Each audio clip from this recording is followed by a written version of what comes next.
Where is it? Anytime, YouTube. Alrighty, good afternoon, folks. Welcome to Smudcast number 440. Why Uncle Ben Matters. And this is the MCU and Spectacular Spider-Man. Is that the comic the cartoon? Version? Oh, it's the cartoon. I was like, wait a second. That's not something I remember. So, yeah, okay. I thought it was the Amazing Spider-Man. No, but it's a different version, but it's a spectacular show. Okay. Ended on a cliffhanger because they canceled it, but still a great show. Okay. I was like, that doesn't sound familiar, but glad we got that cleared up. Okay. So this is a video from, his name is Critical Rants. Always a nice YouTuber to have critical or whatever in his title, or ranting. Just be true to the name. Yeah. I want that's all we want. Angry, logical ranting. That's what I want to see. Is this the son of the critical drinker? I don't know. Legitimate one, maybe. Could be. He's got some description. If he's always drunk, who knows He's who got his a children Twitter are. handle, and he's got some.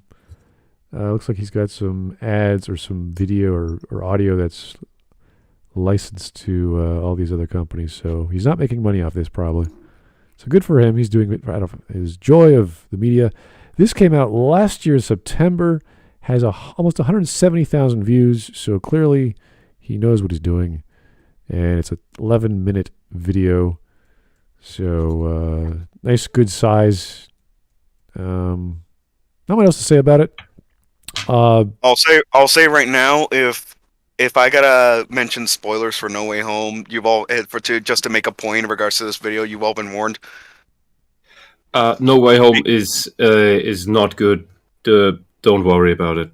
Honestly, I'm gonna have you shut the fuck up right there. I personally, so if you don't want, I think we will need to talk about spoilers necessarily. Yeah. If you don't want to hear them, just watch it after you watch the movie. Yes. Watch the stream after the movie, because I don't see how we cannot talk about that shitfest of a decrepit. Well, I tried to forget movie. it. I tried to drink over it. But it is you have to. So it works mostly on member berries. If you're immune to member berries, the movie isn't going to give you much.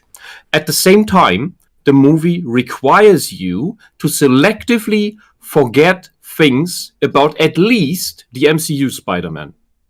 Like what? Like he's basically in Civil War. He was more progressed as a hero as he is in his own standalone movies, or the quasi standalone, because he's always dependent on Iron Man in some way. He's completely regressed. This is the movie where he gets told the line. You know which one I'm talking about. Yeah, the one line that defines him. Line. Yeah, just and this goes out to Mauler. Rewatch Civil War. You love that movie, and it's okay. It's an okay movie. Pay attention to what Spider-Man says there, because he gives homage to that line there, which means that he already heard it, he went through his Uncle Ben moment, and he has internalized that line. He has that wisdom already. But after Civil War, the MCU Spider-Man is regressing into a decrepit little underdeveloped, whiny, cowardly boy that is not a hero. I like that in Civil War, we got it because it's the first big screen Spider-Man in modern times, where that they skipped the whole origin part, and already, I'm sorry, that's the T, that he's already past all the origin stuff, because we've already seen that at least twice now. And I like that. Just go with the flow, and maybe this would be, this would have gotten us, it's what I hoped for, gotten us into the MCU era where we just have new heroes pop up and not do everyone's fucking origin story. Because we could just have Spider-Man. On the flip side, doesn't it have any effect that Aunt May was the only family he had left in this godforsaken world?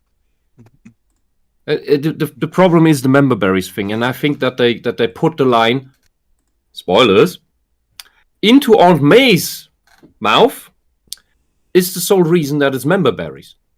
oh, we hadn't had the actual line yet in the MCU, so let's put it there and basically regress the character so that we have reason to tell it to him. And while in his first appearance, he already knew the line. That is what you cannot like this movie without giving yourself a lobotomy. I don't see how that's possible. I just registered that as Aunt May reminding him of it, and because she heard it from Ben. I don't know. I still haven't gotten over the fact that like the entire movie happens because Peter didn't get into MIT, so asked Doctor Strange to brainwash the entire world. Which he doesn't even need to. He doesn't need MIT. What does he need MIT for? Because he is already smarter than you would be when you get out of MIT. He has access to technology that MIT can only dream of. He doesn't need a fucking degree. He can go right into work. He has big ties to Stark Industries. He could take over Stark Industries. You guys completely missed the fact that he didn't do it for himself. He did it for MJ and Ned. It doesn't change anything. Like Ned and MJ could have just as well went to the HR and asked them. No, they couldn't because they knew Spider-Man. Hey, like what happened after he saves that woman? She says like, "Oh, you're a hero. I'm gonna talk with the management, and you're gonna get hired." After he saves her. Yes, and like, do you think like there's not gonna be any event in the world like Marvel where like she can get saved or his name can be cleared up? This is like fucking ridiculous as well. In the event of a few days, like some guy, Mysterio, causes all this fuss that like he's like a hero and all, and it turns out like no one in London, in the fucking London Bridge, has footage that like all of those things that Mysterio was supposedly firing were holograms. Everyone was running away. And all of them, everyone in the world is blaming Spider-Man for killing off a hero. Yeah? In this day and age, nobody had a smartphone out, but we get the everyone has a smartphone out scenes in No Way Home. Yes. It's an inconsistent world. It's an inconsistent world that changes reality in order to have its nonsensical plot. On top of that, what's more important is, even than that, is even if you keep the public stuff out, he has an Iron Man suit. Which gets... You want to tell me that thing did not record anything? Which gets ripped apart at the start of No Way Home. Doesn't matter. I'll tell you it doesn't matter. He doesn't use it anymore for that no. thing. Wait, let me finish. Okay? No. You want to tell me that thing didn't record anything, didn't transmit anything anywhere, just like any other suit, because Iron Man recorded every minute detail of every single one of his fights to analyze them and improve his strategies and his technology. Also, like that. You can't tell me that he didn't keep surveillance on Spider-Man suits. No, legit question. All I need. No, hold on. Legitimate question. Did he ever use the Iron Spider suit against Mysterio? Ever? He only had Stark Industry suits. Yeah, he had the classic red and black. He never used the Iron Spider suit. You want to tell me that these things don't auto-record any data they get? Because Tony Stark probably also wanted everything on auto-record to also improve Spider-Man suits.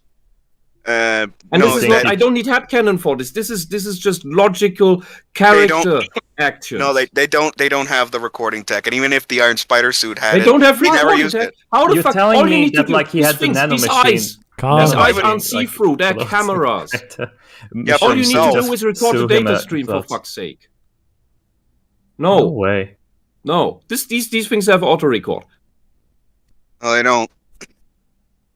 That would be retarded. I know for a fact they don't. Did you ask him? Who did you ask him? Fuck you. I know they don't because Tony never gave that. He didn't give everything to Peter. What was the point of Homecoming? For him to learn to be a real hero. If you can't do it without the suit, you're not Spider-Man.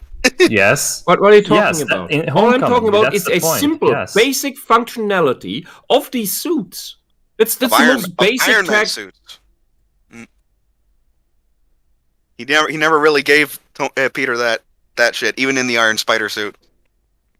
You gave him everything else. What did he not give him? He goes out in the dark when he's Gingerman, flying Electro. What is that? Explain to me. What did he not give him? The recording tech. Gingerman, They've never shown him with it. Oh god. He never gave Seriously. Well, we never seen him with it. Are you? I'm sorry.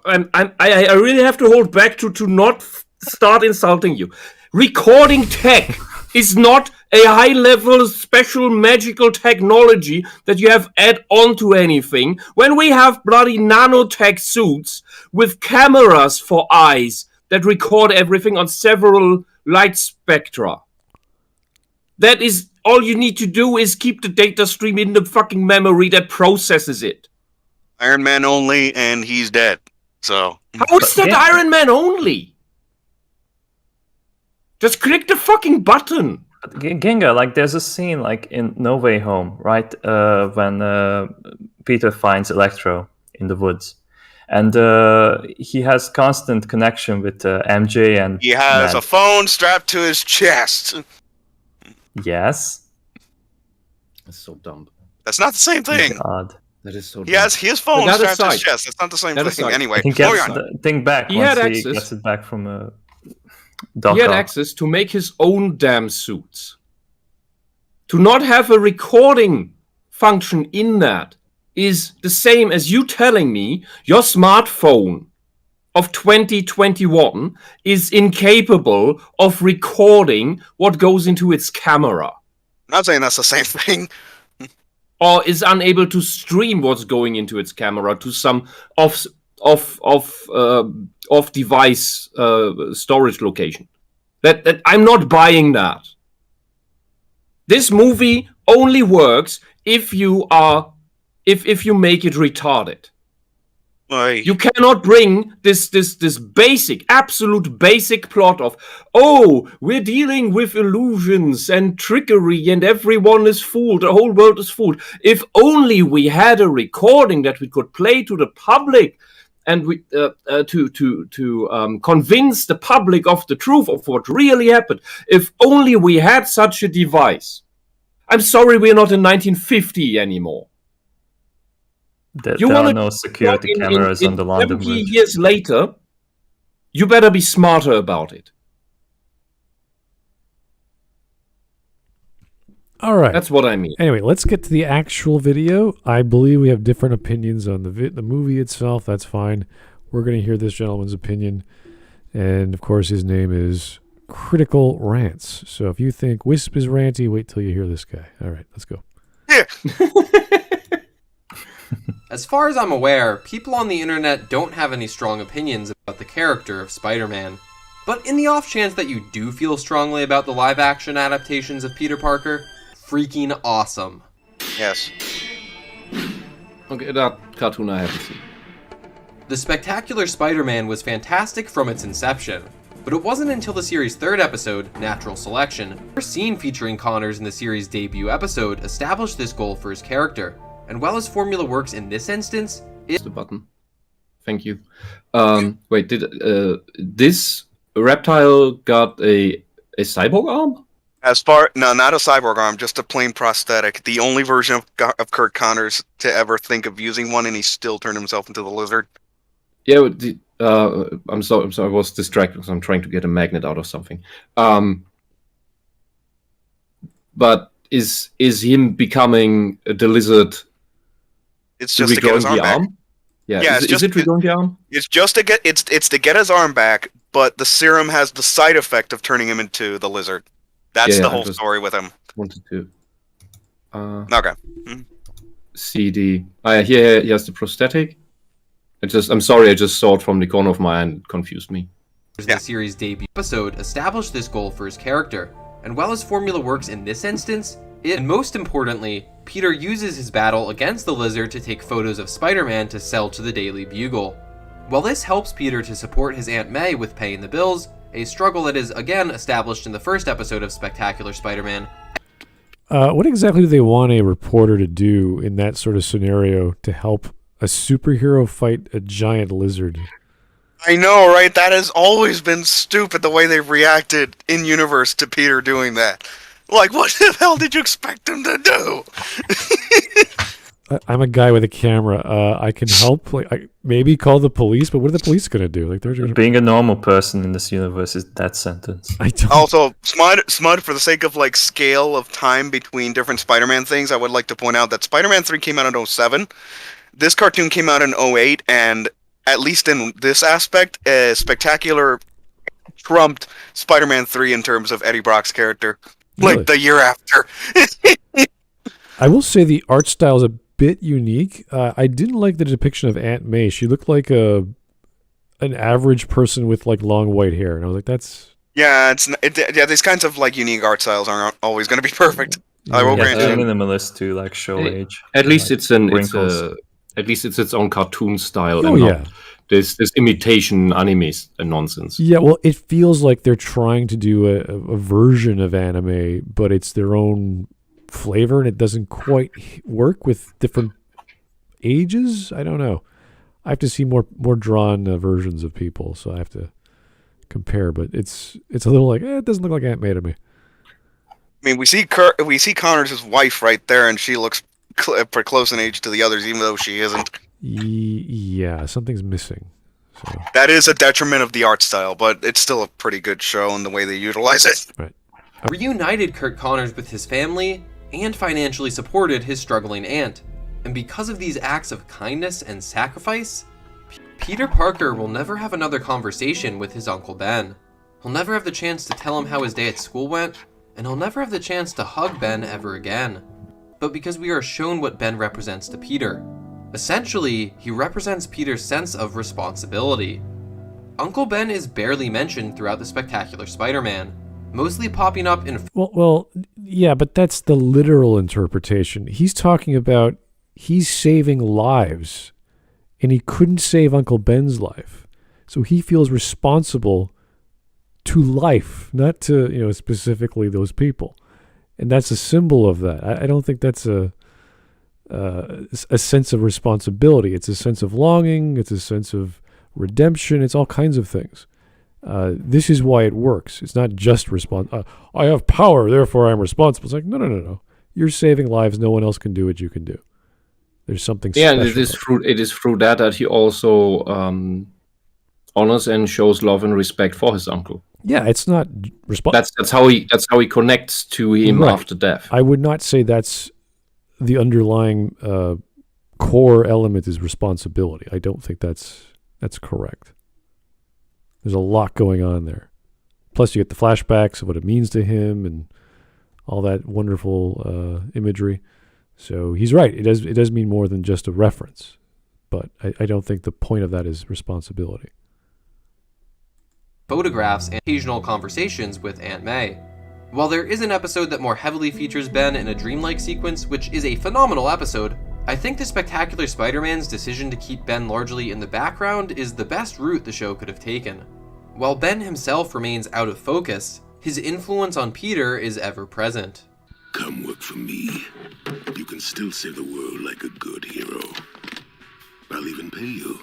All you have to remember is to look the other way on occasion. On any occasion I choose. I can't ever look the other way again. Let's finish this.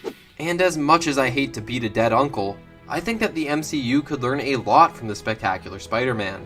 Again, I know that people don't have any strong feelings about the MCU's take on Spider-Man, but I wanted to share my thoughts and opinions here nonetheless. For no particular reason, I'd like to emphasize that what follows is my opinion, and my opinion is an objective fact. If you disagree with me about an original character... What That was a that you good have joke. that you have an opinion is an objective fact. I just wanna, this arrogant yes, fuck. Yes, I just want the frontal shot here. I'd like to emphasize that Just what a moment. follows is my opinion, and my This here. This MCU Spider-Man, this is the perfect stance to describe him. Because he still does all this in the CGI animation stunts. He still does all the movements that Spider-Man does. And it is a complete disconnect from when, what's his name? Tom Holland? Tom Yeah, Holland actor? is the Yeah, MCU yeah, Spider-Man. yes. From when he actually plays him on set, because he plays him like an insecure little boy that is all stiff and has bad posture, and this is emblematic of that. Spider-Man is not embarrassed to be on stage. When Spider-Man puts on the mask, he can be who he is inside. That's the whole point. It's a bit like. I need to be careful what I say now, but if you can follow, it's a bit like Batman. Because Batman is more the real self than Bruce Wayne is at some point. The mask of Spider-Man allows him to let his personality out. It depends. And that is way more confident than Peter Parker is. It depends, because there are some stories of superheroes who put on masks and their entire personality changes. There's I mean these specific two. With Jean-Paul Valley from the Batman series, he is programmed from like birth to become this unstoppable machine. So he has a whole other personality. He has to learn as the story progresses to control that and adapt with it. And it has to do they figure it out. It's just the mask and the coin of Saint Dumas that turns him into the superhuman. So in the case of Peter Parker, it is the mask of anonymity that Spider-Man provides him that allows him to go more carefree about everything. At least that's why he can crack jokes so easily. At least in this version of Spider-Man, I would imagine. Most versions of Spider-Man. I think the original movie adaptation was when he lost his mask because he was pretty much risking his life on the subway. And he lost the mask because it almost got charred in his face. Yeah, and everyone's like, "Oh, well, you just saved us. We don't care. Like, you did the right thing. Here's your mask." Yeah, until that point. But I don't see how that disproves my point.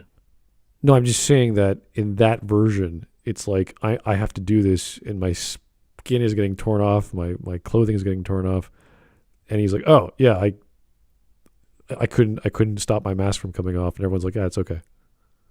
So there's no psychological barrier to him like not. Yeah, it's like in that instance, it's like nothing else mattered except stopping the train. Right. So survival and saving lives was more important than his anonymity and fear. In that instance, yes. Yeah, exactly. That was a great scene, by the way. Here's the train scene. Just the whole train scene was one of the best scenes in all of superhero movies. Yeah. Here's John Doe, the average Joe. Last they seen of Peter, he ran off instead of helping cure Dr. Connors to change to Spider-Man. Everyone thought he was selfish, not working on a cure. In that but even then, when he was actually there, you still can't blame him for actually being there, just taking photos. What else could he have done? It doesn't change that. Yeah, usually these sort of cartoons, they sort of leave out the obvious questions that no one's asking, and everyone just sort of goes along with the actual scenario, which is not the most mature thing in the world. I understand if someone says something and someone else gets excited and it keeps going on and on with the same topic. It's like, okay, this sort of groupthink scenario encapsulates what's going on.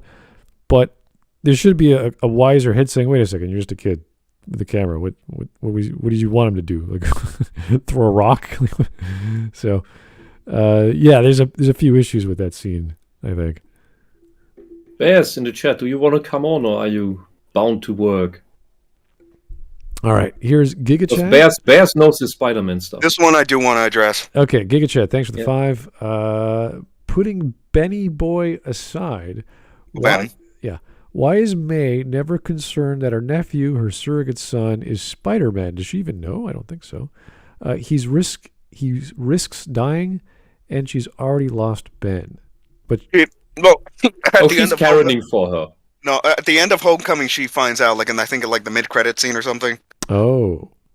But it's like, but part of it is the fact that, she's concerned, but she knows what he can do.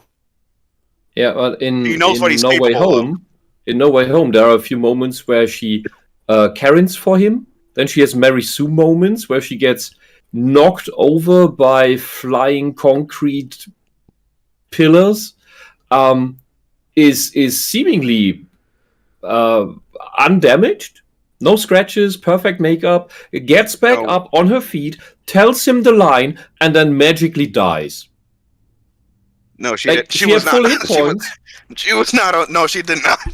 It looked like it, and I wasn't paying enough attention. But she looked pretty much fine. Yeah, she got She up was standing and then, on like, her 2 feet. She was looking for Peter, and then like she saw like collapsed. Now, in Yeah, regards to the Yeah, after delivering him the Uncle Ben speech, and she did not sound like she was in pain or anything. If you Just say after those that, words she like just you magically. die, Oh, now it's I'm like going to go. established. Now I'm going back to my home planet. I mean, dying. What the fuck? I mean, to go back to the super chat, it's like they do at the beginning of No Way Home, like address that specific detail. It's like they actually put charges on her for risking her nephew's life because he's Spider-Man and all that. They actually do acknowledge that detail. How old is Peter at this point? 16? No, I think slightly older because he's How about. how long he's in up? senior, Wait. he's in senior year. Yeah, Okay, because so maybe- like, how is so that 18. risking a child then? Or like, is 21 the time when you're adult in America? 18. 18, Wait, okay. how long ago is Civil War? Because How the long blip ago alone, is blip alone was 5 years. how long ago is Far From Home? No. In universe, it was in 2016, and then you jump to 2019 when the snap happened. Then the other 5 years, and then another year on top of that because No Way Home is 2024. So I think like 9 years. 9 years for everyone, and I think like Yeah, but- 4 for him Yeah. What? Yeah, but because he got snapped. He got snapped. it's still. My question is, how long is it from Civil War to the snap? 3. Yeah. So he was probably 15 in Civil War, and then 18 when the snap happened. I guess. Okay, I looked up. He's 17. In what movie? No Way Home. Which 17, is like you said? also like days away from Far From Home. So Yeah. So 17, you said. Yeah, these 17. the two movies. yeah. So he's still a minor, so that's why he gets the charges for child endangerment. Oh boy. He's not Yeah, but it doesn't independent matter yet. because Daredevil comes in and clears the charges. Well, after Magically. that, yeah, later. You're right, but later. All right, moving on. Anyway, let's go. Opinion is an objective fact. No, If it's you not. disagree with me about a fictional character who is meant to inspire people to be the best version of themselves, then that makes you a terrible person.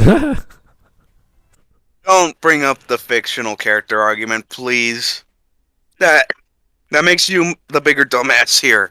Yes, if you're criticizing someone's opinion, that doesn't make you a good or bad person. That just makes you want to analyze what they said as true or false, or the I just value. hate people when I hate people when they bring up that the people that heavily criticize fictional work are the real idiots. No, they're not. It's not a large stretch to listen to a critic and criticize them. It's really not hard because they're being so critical on a piece of fiction. You have to analyze their logic and say, okay, are they using the proper technique here? And why are they nitpicking? Why are they being so heavy on one element or not the other? And what does that mean to his argument, like the characterization or the relevance of a certain element of a story? So that is why we can pick apart a critic's opinions very easily, because it's glaring, it's big. It's like why care about the hair or the length of someone's muscles in The Last of Us Part 2 or whatever? It's like, what's the point? It's like reality, believability, how this all came about, how we get from A to Z. There's all sorts of lines of connection we have to draw off, our brains have to make in order to get from here to there. That's all we have to do. And some people just go, no, it's not important. Doesn't matter. Writing fiction of whatever kind, no matter how fictitious, no matter how over the top, no matter how realistic and grounded, does not mean anything goes. Right. I don't think it ever means anything People goes. think the writers writers are free to write whatever they like. It's like, that's true. They could write whatever they want, but they do not, because one, it's not going to sound good and look good. And two, that's not what people want. They actually want a specific series of things and expect a certain series of things. It doesn't mean you can't be surprised or have a twist, but if you do twists, you have to explain them in some sufficient detail that the audience goes, oh, okay, I could see how Batman was actually the bad guy or whatever. Then there's usually an explanation why Batman's the bad guy, because Batman always has a reason for doing things, and they're well planned out. And that's kind of the, I wouldn't say it's a curse of the Batman writer, but you sort of have to do that. Because if you do something elaborate, you have to explain it in the way a genius like Batman would come up with. So that's a problem with writers, because writers aren't as smart as the characters they write, so they have to play other tricks to make it sound believable. Anyway. First item on the agenda, we don't need to see Uncle Ben die again. We've seen it enough already in the Raimi movies and in The Amazing Spider-Man, so I'm not advocating for poor Ben Parker to be murdered on screen for a 4th time. I don't even think we need to see any flashbacks of Ben either. What I do think needs to be driven home, however... 4th? I think a flashback, a quick flashback is all you need. Nothing special. Just a few seconds. But wait, Raimi is 1, Amazing is 2. Was there an Uncle Ben Uncle Ben death in the 70s movie? We really count the 70s movie at this point. Or the Japanese. Yeah, but the question. Yeah, but the question is, does he count it? The Italian one. The 70s. Italian. Spider-Man. No, actually, even if you count it, I don't think we had Uncle Ben die in that movie. Yeah, because Uncle Ben wasn't even in that know one. It exists. Ben wasn't even in the 70s movie. Well, I think the Japanese has the greatest special effects without computers. Yes. Well, then again, that's Toei in its prime. That's not really a fair comparison. Anyway, what I said before is comes into play here. In Civil War, the Spider-Man implied that he already knew what Uncle Ben told him, and that he had already understood it. That was, I think, was it around the airport fight scene? Before that, when Tony meets him at the house, when they were talking in private. Mm-hmm. I will grant you that, yeah. Yeah. So then, why is all of this here necessary with these new movies? It's a detriment that they didn't go to the direction of, instead of May saying it, they make it clear that May is reminding him, instead of having it straight up be her coming from her. Just have her say, like your Uncle Ben told you, and then she says it. I'm just like, okay, that's better. Still not good enough, but better. This Spider-Man should not need that at this point. He should just go on cool adventures. I mean, he just got outed too. That fucked him up. Yeah, not just be this pathetic, regressed boy child. It is Spider-Man causes all his own problems, and he's just whiny and useless. Well, let's hope now. He needs two other Spider-Men from other universes doing a Into the Spider-Verse was successful. Let's do that. He needs two better Spider-Men to tell him, dude, get your fucking act together. I mean, name me one version of Spider-Man that has taken on the entire Sinister Six at once on his own. The 90s cartoon Spider-Man. Well, that was with trickery and deception because he was losing his powers at that point. Oh no, trickery and deception. Oh, don't give me this crap. This doesn't make him great. He's just suddenly super capable and cures, not just defeats, cures all his villains. That's like and the villains of other universes that aren't even in this one. That's another thing that what happens if he cures like Doc Ock? Like he's gonna return exactly where he was, about to sync himself with the machine. Mind you, he did that willingly regardless. Let's be fair.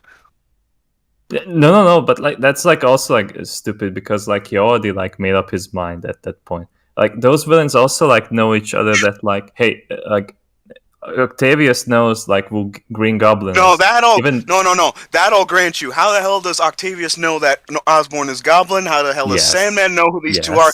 That I will grant you. And how does Electro know who Peter's Spider-Man? That I will grant you. Yes. How the hell? The excuse will be, well, they're not the exact Sony universe Spider-Man. Yes, they are. Yes, they are. That's what. No. That's- Let me finish, for fuck's sake. No. I'm telling you what the excuse will be, not what I believe is really there.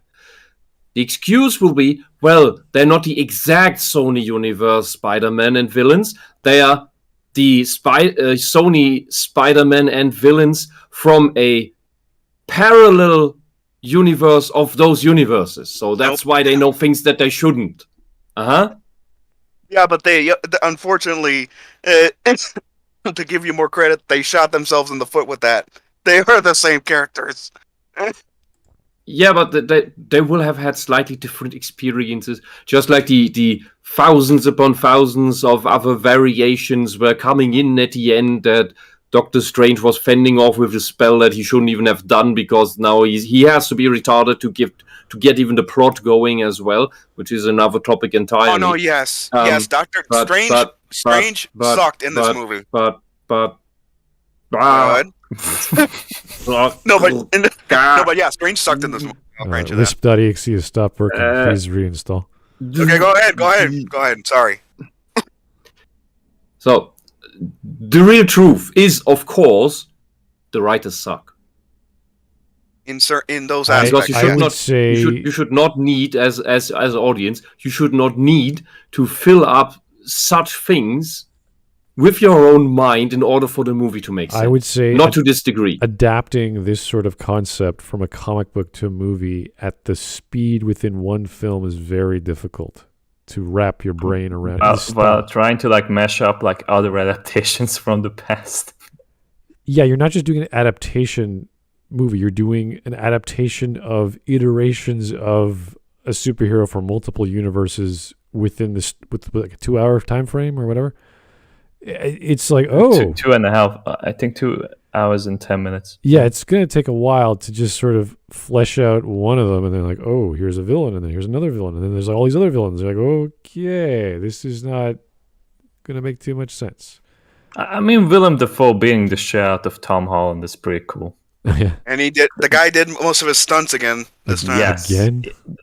I was amazed how much effort he put into this role, even though he put that much effort into it the first time. He wanted to do it again. Hey, I'm mad respect for the guy. And also, I do respect Stupid the movie, fact. Great actor. Yeah.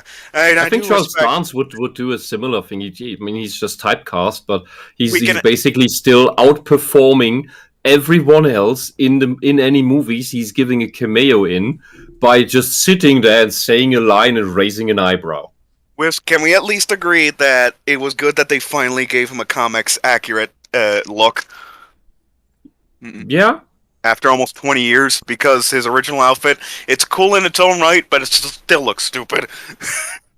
It's okay. It's okay now. I just think it was unnecessary what they did to J. Jonah Jameson. That reminded me of the announcement of the Nick Cage movie coming out, The Unbearable Weight of Massive Talent, where he plays himself. Yeah, Nick Cage plays himself. I'm like, what?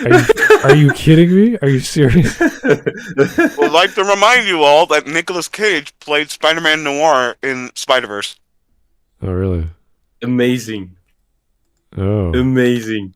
I loved Spider-Man Noir. It was the best. All right. Anyway, we're almost more than halfway done. This is going by rather easily. John Doe. Well, I'll take this one. Take this one. Okay. Go ahead. John Doe. It's like, yeah. Oh, sorry. It's like John Doe, the Average Doe. Why does Sandman fight against the Spider-Man? Based on Spider-Man 3, he should be more aligned with the protagonist.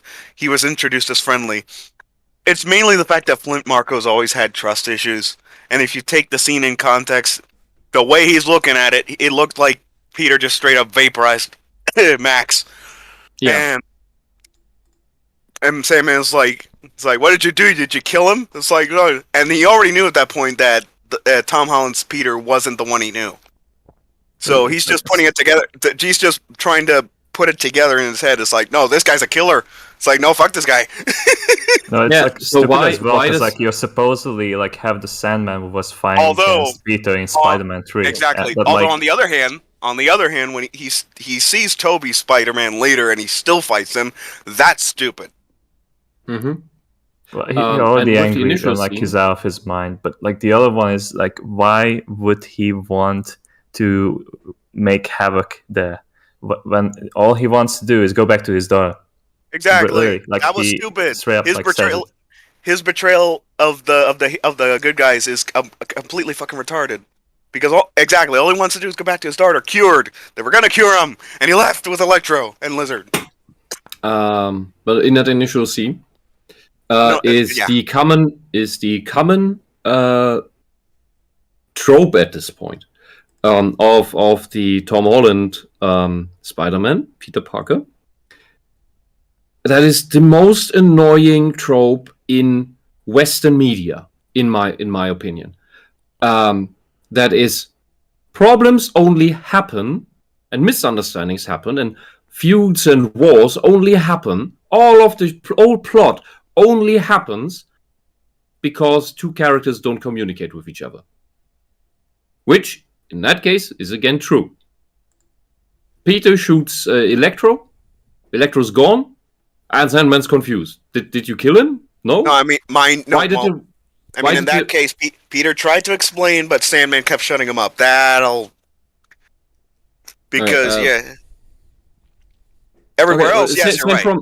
But same problem. But also the entire initial thing is Peter does not talk with MIT to solve his problem. And Doctor Strange just blindly, like the last idiot, goes on to just start a spell without talking with Peter about the details of it.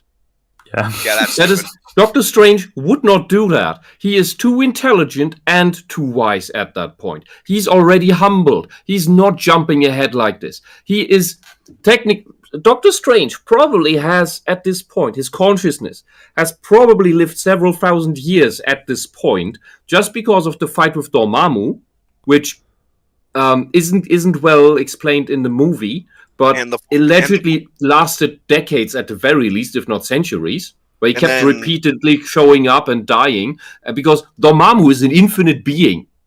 Dormammu doesn't give a shit about time, so just jumping back 5 to 10 times, that's not going to bother Dormammu. You have to do that for eternity, until he gets bothered by it. And Dormammu lost his mind over it. And then there's Infinity War. Exactly, where he sits there meditating about the, 16 million variations of the timeline can go. 14,605,000. Oh, I'm Nerd. sorry. 40 million variations that the timeline can go. That means during this, and we see him moving at speed meditating, essentially. That means he's going through those lifetimes, those timelines, and in some form, his consciousness is living through them. Technically, he is a million years old being with a relatively young body. Mentally, yes.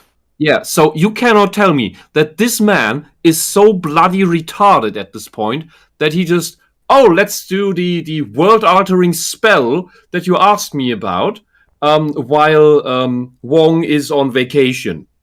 Because so that he doesn't notice. It's basically the plot of let's have a party, invite everyone over because the parents are gone over the weekend, and then the house is trashed, and we have to somehow clean it up again. Like this is such a basic teenage plot. Okay, sorry, go ahead. Yeah, but what would have happened if they had done all of this? Strange and Peter would have sat down and talked over what exactly do you want, what does the spell do, what are the special exceptions that you want to do, and not Doctor Strange suddenly forcing a spell onto Spider-Man, onto Peter Parker, that he doesn't want to in that very fashion that he's doing. And I said, this is gonna be one of those stupid be careful what you wish for plots. And that he literally even says goes it later. wrong in the beginning, and later on Doctor Strange even says the fucking line when Doctor Strange knew already when he started casting the spell that he probably could have aborted easily, but forced through to giving Peter something that he at that point already knew he didn't want. Oh no, Because he wait. didn't talk about the details and the ramifications. No, Because these he lit- characters are intelligent enough, and I'm telling you, if this was still the 80s or even 90s, it wouldn't be it would have had more conversations, because you couldn't fill up this much with just special effects and lights and explosions back in the day. So you needed to fill the plot with actual character interaction. And then we would have had, because comics can do this, can explore some sci-fi concepts, can explore philosophy. And this is one of those moments where that should have happened. Instead, we get stupid Hanna-Barbera level plots that's like, fuck off.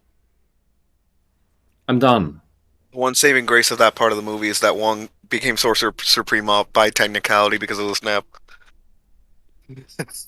That is was also funny. like kind of stupid because like Doctor Strange is supposedly stronger than Wong by Yeah, Tom. but he was gone because of the snap, and there was no Sorcerer Supreme, so Wong Yeah, got but then How you would give long back the has it title been for since- fuck's sake. How No, long it's has it actually been? Anyone no, else it's not. would have given back the title. Actually, no, it's not that simple.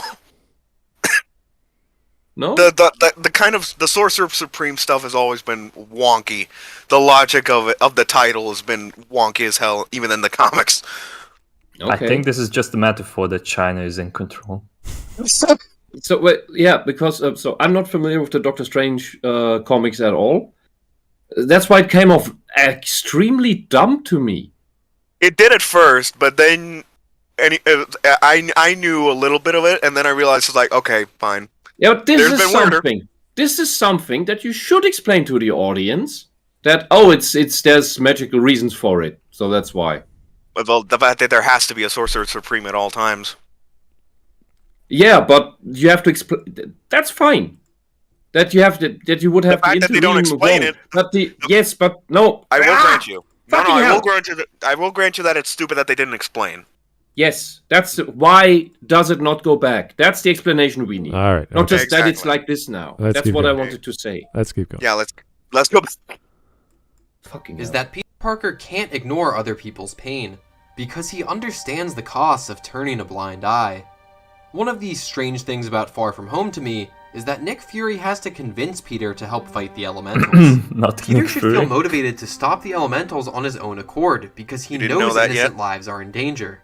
Not because Nick Fury forcibly recruits him and practically takes that choice out of Peter's hands by hijacking his field trip. And I know that Peter Parker is grieving and he's clearly not on his A-game, but it feels very out of character, to me, that Peter needs convincing here. That clip I played from the Yes. Spectacular Spider-Man carries so much weight because Peter understands the consequences of him looking the other way, of him refusing the Oh, dear responsibility Lord, a good to point. help those in need. The last time Peter did that, his uncle died, and the next time he looks away, it will be someone else's loved one. If anything, I think Peter should be even more aware of this in Far From Home because Tony recently passed away. Let's talk about Tony Stark, actually. I'm not going to delve too deeply into Peter and Tony's relationship in this video since that's been covered by plenty of other people already, but it would be odd if I didn't at least touch on it here.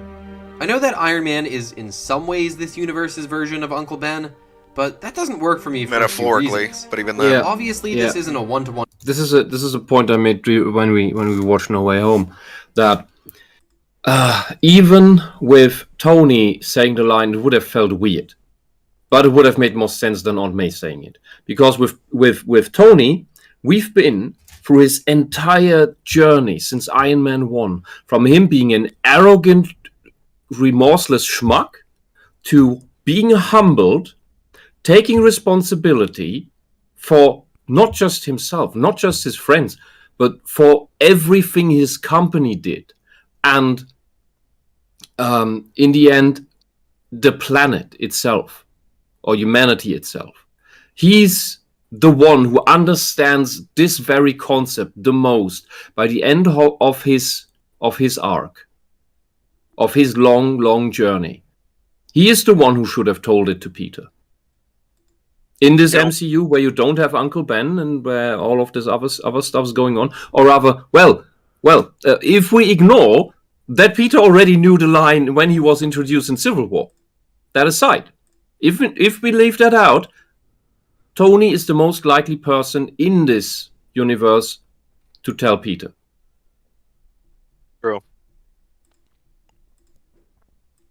In comparison, as Tony dies long after Peter has been Spider-Man, but here's my real issue. Spider-Man does not exist without Uncle Ben, not only because of the impact of Ben's death, but because of the lessons and morals that Ben imparted on Peter when he was alive.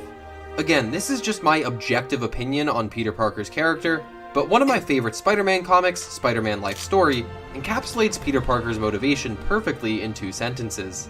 What you want is to save Ben, but you can't, so you save everyone else. I think the MCU's interpretation of Spider-Man often struggles to establish this motivation.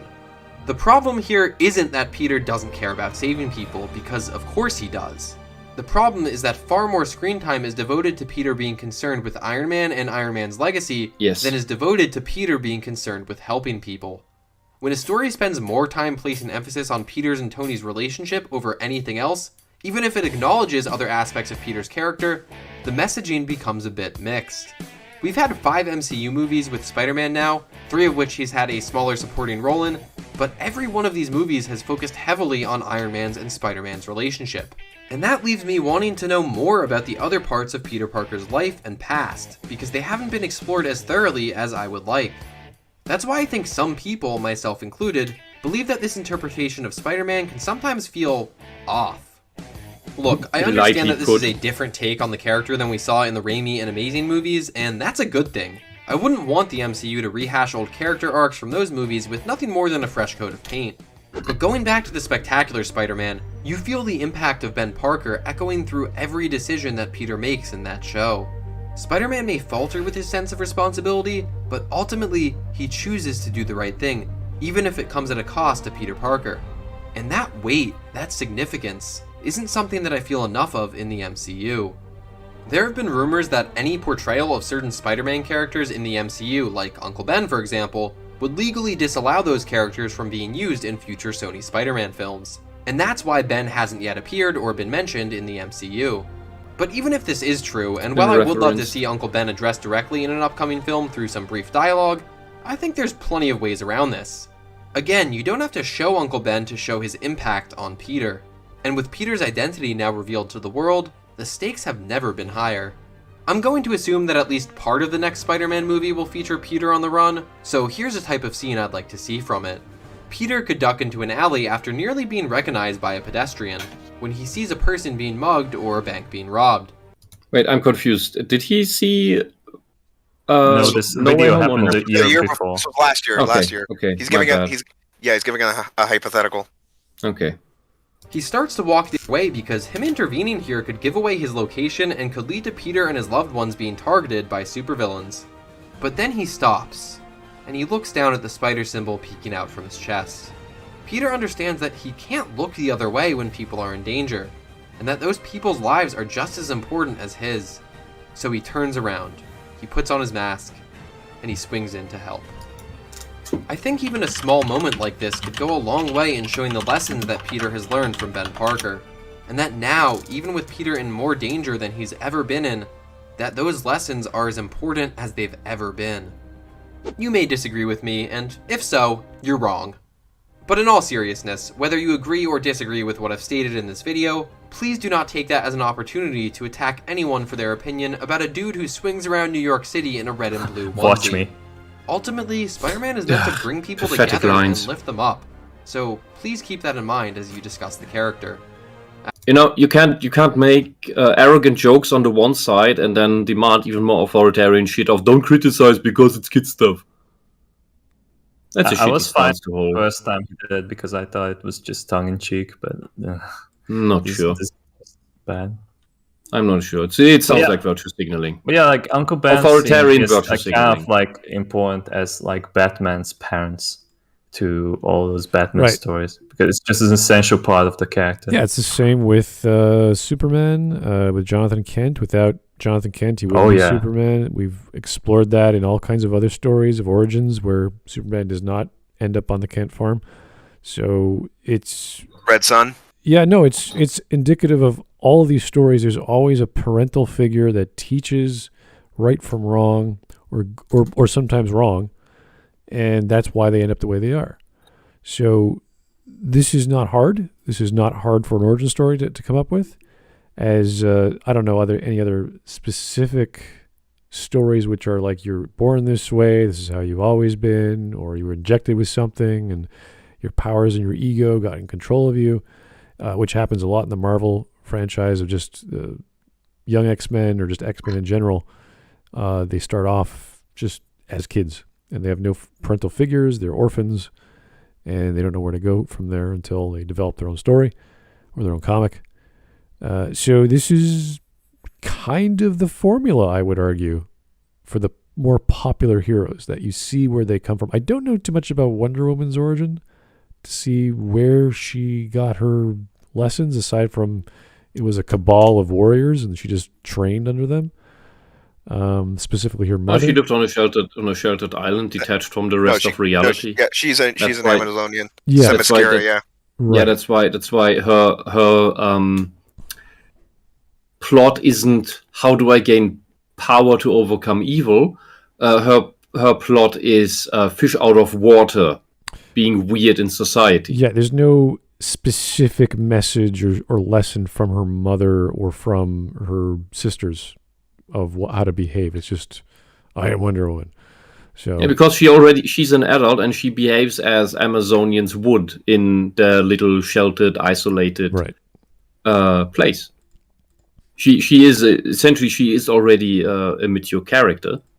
So her flaw is of a completely different nature. That's fine. Oh yeah, no, I'm just trying to establish the concept of teaching from a parental figure as opposed to I was part of a group that we were trained to be like this already. So there's no disposition about, well, is there an evil Amazon or is it some dark horse Amazon teacher or something like that? It's like, no, not really. Nothing complicated. There's Hades. Is that good enough? The gods in general of Mount Olympus, yeah. That kind of goes with the rest of the mythos of women. Well, it's usually Hades. No, wasn't she fighting Ares? Who? In her first Ares. movie, she was fighting Ares, not Oh, Hades. the movie. Oh no! In the movie, yes, it was. No, I mean, just in like the DC mythos in general, most of the time it's Hades. All right. That's the go-to. Yeah. Well, yeah, it's usually the underworld bad Yeah. thing. Yeah, it's the go-to thing. All right. Mm-hmm. Anyway. After all, With great muscles come great responsibility. oh boy, this was an interesting video to make. I'm very excited to be covering Teen Titans again, so make sure to subscribe to my channel and follow me on Twitter so you don't miss my video on Terra. I will see you guys then. So, moral of the story: Spectacular Spider-Man is better than Tom Holland. Oh, okay. All Couldn't right. have figured it out on my own. I wouldn't know which Spider-Man was not worse than Tom Holland's. And that may not be his fault. It's just the writing. Yeah, it is the the writing. He can only work with the material and direction he's given. If the director's telling him, yeah, walk around like you're an embarrassed douchebag, then he does that. All right. So here's our only stream meme. Thank goodness. I believe it's all the 3 Tom Holland films. Yes. Great powers, great responsibility. Learned it, but forgot the lesson. In Homecoming, great powers, great responsibility. Learned it, but forgot the lesson. In Far From Home, and great powers, great responsibility. Almost didn't learn. Oh, Finally learned. Yeah, and you can add the bigger MCU movies to it, where he already knew it, oh. and now he forgot. He had to forget. He got the soft reboot of himself. Well, now at the end of No Way Home, he got a hard reboot because Peter Parker literally doesn't exist. Hard reboot would be replacing the actor. Oh wow! And to address your but he wanted to see his friends at MIT. Like fucking hell, hang around the campus. No, like What the 4 fuck's the hours problem? away from his friends would kill him. He Well, just he's wants Spider-Man. normal He life. can what? How fast can he run? Spider-Man wants to have a normal life. Yeah, then fucking move to Massachusetts. Then you can hang around at campus with your friends while you save some purses or something. Yeah, there's no. By the way, I think we looked into like the curriculum of MIT, like what Oh yeah, I've Peter seen was it. hyping up, pathetic. and like it's just all basic shit. Like you could get like anywhere else. Like the kind of Yeah. abilities that he's displaying in the movies is just like really not Quality's justifying it enough. That he would Quality's need gone that. down so much. It's like it's the Institute of Technology, and actual natural sciences is like a third to maybe, depending on how you read it, half of the curriculum that you need to get your degree. The other half is arts and social justice. Yeah, 8 subjects of arts and other social justice. Yeah, which is all filled with communism at this point. Okay. Well, Like that's not an Institute of Technology anymore. all right. I'm sorry. Well, that was. And as a kid, when I was a kid, I dreamed of going to MIT. But fucking hell, what did they turn at it? They schoolified everything. Because when you schoolify university, then you can turn it into an indoctrination camp next. Well, that Awesome. was a relatively okay video. It wasn't that bad, and it wasn't that Yeah. long. We were just above an hour. Very relaxing Christmas week here on the Smudcast. We're not doing nothing too complex. Aside from Maggie May, God knows when, this week or next. I don't know when we're going to jump in. Oh. She is Yeah. Christmas themed most year round anyway, so I guess it's not a big Oh, deal. God. Yeah, that's true. Yeah. And Drunken Mumble in the chat, yes, I agree. And way I've seen EFAB develop is that it's been run more and more by biases and prejudices about media and reality. That's not grounded, that's not founded in reality anymore, and it rejects reality checks. And that's why it's not fun anymore. There's no the actual objective critique is out the window. How can you like this movie while your brain is still turned on? I don't understand it. Same with the last one. That's not Spider-Man. And this movie, it nothing makes sense. None of the characters make sense. Well, except the other Spider-Man. They make sense. This is so bad. Oh, and by the way, the Doctor Strange magic also now works completely different. Like here, who's the fat kid? Ned? Ned. He can magically turn on portals now. How long did Doctor Strange need to learn to do that? Train for that? And he just magically makes sparks and opens portals because he touched the ring. And the portals, before, it seemed like they needed to actively keep them open. And now it's just, oh, I switched it on. I don't know how to close the gate anymore. What? They don't. It never looked like they had needed off switches. They would just collapse naturally if you didn't keep them open. They Furthermore, literally did collapse naturally after Toby came in. Furthermore, when Doctor Strange was stuck in the mirror dimension while trying to fight Tom Holland for the box, Yeah, how did he get out of there? That looked great. Great action scene. However, question number 1, does Doctor Strange require the ring to open gates? Yes. Actually, Ned opened that one for him. No, yeah, but that's what, not my what if question. Ned never opens the... Ned, No, wait, Ned my opened that one. Yes. My question, you did not answer my question. Does Doctor Strange require the ring to be able to open The sling ring. the Yes. swirly portals? Yes. Okay. But the thing for that instance, Ned opened it just to. I don't care about that. I don't care about that. My question would have been, could he not have come out of the mirror dimension himself? Because He couldn't. you don't. He didn't have it. No, wait. The second question is, does he require the ring to get into the mirror dimension? Because before, you did not go through portals into that thing, because that's how he trapped Dormammu's minions. They just fell into a mirror dimension trap, and the city did the Inception thing. That's how it happened with Spider-Man as well. When they were fighting, like he hit like the wall, and then it broke into pieces like a mirror, and then they were in the mirror universe. Yeah, so do you need a portal to get out of that, or can you do that in other ways? I mean, Well, apparently Portal. Well, mind you, was trapped in the mirror dimension in the Grand Canyon with a whole bunch of webbing on him. So. Well, because Maybe. what I remember from the Doctor Strange movie, Or was it Infinity War? I don't remember. There was an action scene with Doctor Strange using the mirror dimension to hop in and out to appear in different places to attack his enemy. And it made no sense to his enemy. But when you know how the mirror dimension works, you understand how he does these seemingly short-range teleports. Because from his point of view, he's just moving into different spots in the mirror dimension to come from a different angle. So why does he need the portal to get out of that? I'm sorry if I'm not versed on how the Doctor Strange magic works, but it utterly confused me. Why is he trapped all of a sudden? No, I remember Infinity War. He used portals because everyone else was using his portals too.